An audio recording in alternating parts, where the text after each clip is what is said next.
Бұл фильм «Анам» деп аталады. Екі қыз орманның тереңінде қараусыз қалған саятшылықтан табылады. Жұмбақ жағдайда олар 5 жыл бос үйде тұрады.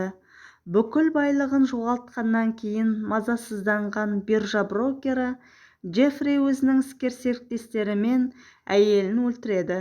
Содан кейін екі қызымен қаладан қашып кетеді. Джеффридің үйіне полиция қызметкерлері келіп, інісі Лукасқа звондап шақырады. Өзінің ағасы қайда екенін қыздарын ойлап уайымдап қалады. Қарлы жолда апаттан аман қалған олар орманда қараусыз қалған үйді табады. Үлкен қызы үйде бір адам барын байқап қояды. Әкесі жылап қызына қателігін айтып, өздерінің жақсы көретінін айтып қоштасқысы келіп, қыздарды өлтірмек болады. Бірақ оны жұмбақ қараңғы фигура тоқтатады. Лукас ағасын іздеуді тоқтатпайды. 5 жылдан кейін орманнан үйдің ішінен жабайы қыздарды табады. Олардың негізгі тамағы шие болады. Лукас өзінің құрбысы Аннабельмен бірге тұрады.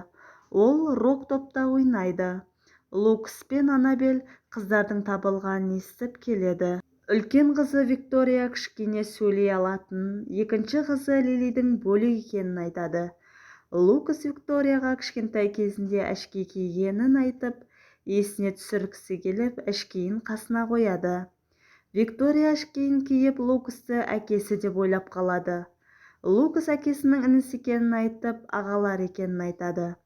Виктория әке деп құшақтап алады. Сотта психиатр дәрігері Дрейфус қыздарды 3 ай бақылауда болғанын айтады. Қыздардың қараусыз қалғанын, өздерінің қастарына ешкімді жолатпайтынын, ешкімге сенбейтінін айтады. Олардың ойлау қабілеті төмен екенін, ақыл-ой бұзылыстары бар екенін, оларға қамқор болған, оларға тамақ берген, қорғап жүргенін айтады. Қыздар оларға ана дейтінін айтып, қыздарды қалпына қайта келтіруге мүмкіндік барын, оларға күтім керегін, туысқандарының махаббаты керек екенін айтады.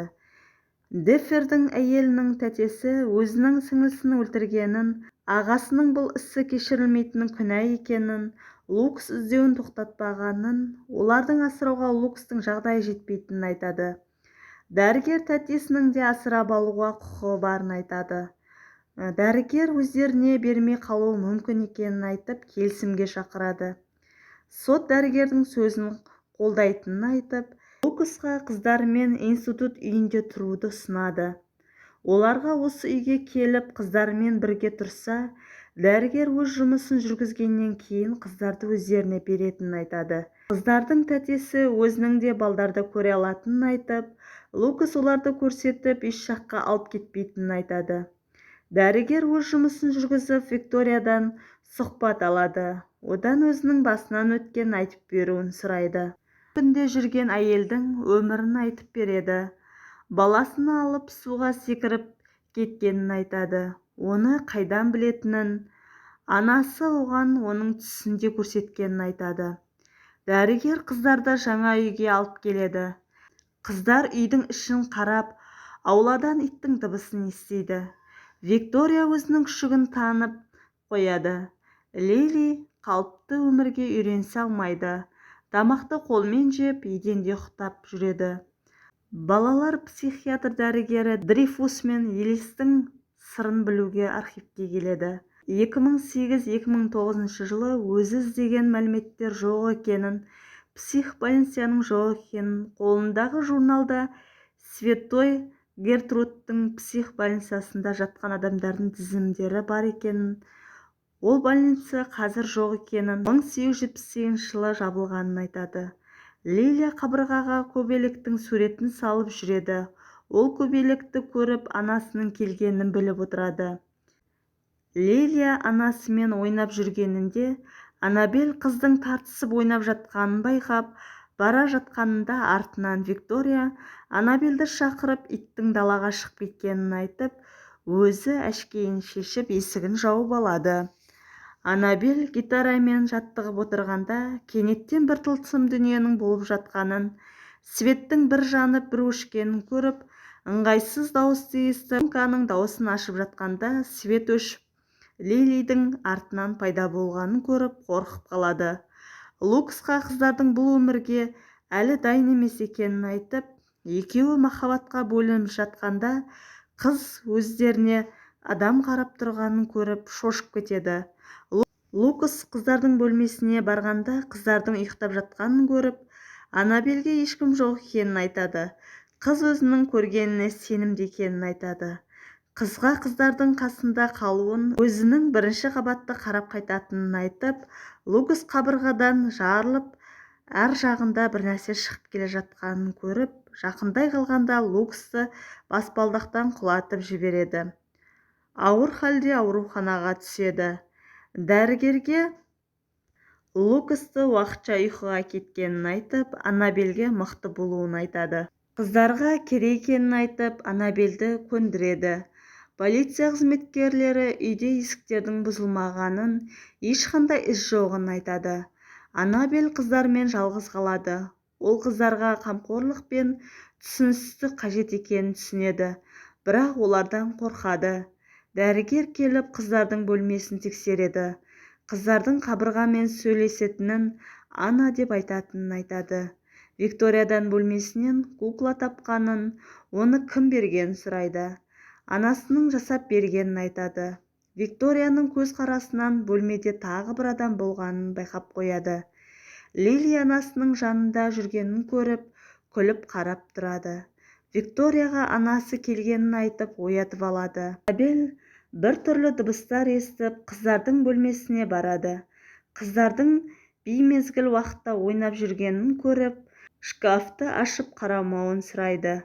Аннабель қорыққаннан жауып қояды. Қыздарға ұйықтауын айтады. Аннабель дәрігерге қыздарға біреу келетінін, оларға жатарда өлең айтатынын айтады. Әйел адамның дауысы екенін айтып. Дәрігер Аннабельге Викторияның ыңылдап ән айтқанын естіртеді. Аннабель ол дауыстың жіңішке екенін айтып, дәрігер Викторияның анасы ретінде жүретінін айтады. Дәрігер архивке келіп, сол әйел туралы тапқанын айтады. 20 жыл бұрын денесі көмілмегенін айтады. Дәрігерге әруақ бар екеніне сенесің бе деп сұрақ қояды. Ол ондайға сенбейтінін, денесін көмбесе әруақ болып жүретінін, ол қайта-қайта келетінін, өз зиянын тигізбей кетпейтінін айтады. Бұл коробкада өзінің іздеген адамға қатысты екенін айтады. Әйелдің баласының сүйегі бар екенін айтады. Әйелді сол уақытта қатыгездік пен зорлық-зомбылық жасағанын айтады. Лукас ағасының қыздарды құтқаруын сұрап, Лукасқа анасы келіп қинай бастайды. Лукас уақытша ұйқыдан оянады. Виктория Аннабельге қиянат жасағанын қаламайтынын, Аннабельдің басын сипалай бастағанда бұлай істемеу керегін айтады. Анасының қызғанатынын айтады. Әр бейсенбі сайын тәтесі келіп тұрады. Тәтесі қыздарды көріп, үсті көгергенін айтып, уақытша өз алып кетуін сұрайды.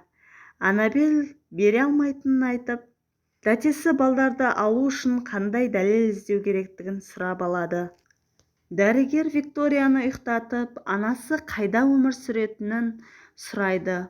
Ол қабырғада өмір сүретінін айтып, ол қазір осы үйде өздерінің жанында жүргенін сұрайды. Виктория білмейтінін айтып, оны оятып алады. Викторияға анасының суретін көрсетеді. Ол анасы емес екенін айтып, айқайлап жібереді. Дәрігер артынан бір тылсым дүниенің келіп тұрғанын көріп кетіп қалады. Дәрігер 7-ші сұхбатында бәрі айқын болғанын, ол рухтың барын біледі. Дәрігер Клифтон фортеге барып, өз жобасының жауабын білуге барады. Аннабельдің түсіне анасы кейпінде жүрген әйелді көреді. Ол өзінің баласын алып, әйелді өлтіргенін, баласын алып қашып бара жатқанын, баласымен суға секіргенін көріп, ағашқа тіреліп әйелдің өзі құлағанын көріп шошып оянады. Оянғанда Викторияны көреді. Төсек астында әйелдің шыққанын көріп, қайта шошып оянады. Лили Викторияны оятып анасы келгенін, бұл жерден кету керек екенін айтады. Виктория өзінің барғысы келмейтінін айтып, жылап қалады. Лили анасын ізіне еріп кетеді. Дәрігер қыздардың бұрын тұрған үйіне келіп, әйелге атын білетінін, оған не керек екенін білетінін айтады. Кенеттен фонары жанбай қалады. Әлсін-әлсін суретке түсіріп, жарығымен қарай бастағанда, әйел келіп, дәрігерді өлтіріп тастайды. Анабель ұйқысынан тұрғанда мойны ауырып, көгерген. Анабель қыздарға келіп, Лилидің далада жатқанын көріп қалады. Қызға далада қалай жатқанын түсінбей қалады. Қызды жылыту үшін қыздың қолын үрлеп жылытып жатқанда одан мейірімділікті байқайды. Анабель қыздардың бөлмесіне кіре қалғанда шкафтың ішінде Лили отыр деп қорқып кетеді. Виктория ас үйде өздерінің күтіп отырғанын, Лилидің қарны ашқанын айтып айқайлайды. Анабель шкафта Лили емес рухтың болғанын сезіп, ішін ашып қарайды. Қабырғаның қап-қара болғанын, көбелекті көріп қалады. Артынан Виктория келіп, Анабельді шақырып алады. Анабель Викториядан дәрігермен анасы туралы сөйлескендерін, оның кім екенін сұрайды. Қыздан еш жауап ала алмайды. Анабель дәрігерге звондап ала алмайды. Оның жасаған жұмыстарын қарай бастайды. Ол оның суретін көреді. Анабель қыздарды дәрігерге әкеледі. Дәрігерді күтіп отырғанда хатшының жылағанын, не болып жатқанын сұрайды. Анабель хатшының кетіп қалғанын көріп, дәрігердің бөлмесінен қыздарға қатысты қорапты алып кетеді. Лукс түсінде көрген жерді қағазға түсіріп отырғанында жанынан картаны көріп, суреттен Уилсонға кіреберісін көреді. Ол дереу сол жерге барады. Ол жерден крестикті көреді. Анабель қорапты ашып, анасы туралы мәліметтерді біле бастайды. Викторияның видеосын көріп, анасының көлге құлағанын, баланың құламағанын айтады. Балаға не болғанын сұрайды.